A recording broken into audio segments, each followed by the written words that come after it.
Hey everyone, want to install ueli on your Windows computer?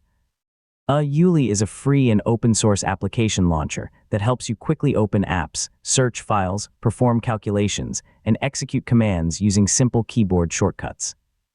In this full guide, I'll show you exactly how to install ueli step by step, so let's get started.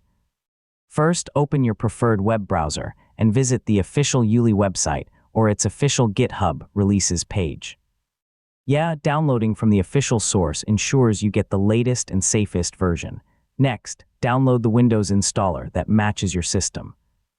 Most modern Windows computers use the 64-bit version, but choose the version that matches your device if multiple options are available.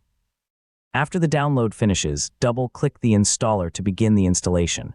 You may see a Windows security prompt asking for permission to continue. Click Yes if prompted. Follow the setup wizard by accepting the license agreement, choosing an installation location if needed, and clicking Install. The installation usually takes less than a minute.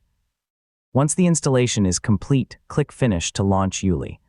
You'll usually see the application running in the system tray, ready to be opened with its default keyboard shortcut.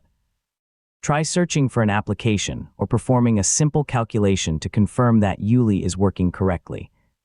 If the search bar appears and returns results, the installation was successful. And that's how to install ueli on Windows. With ueli installed, you can launch applications faster, search your computer more efficiently, and improve your everyday productivity. Thanks for watching, and I'll see you in the next tutorial.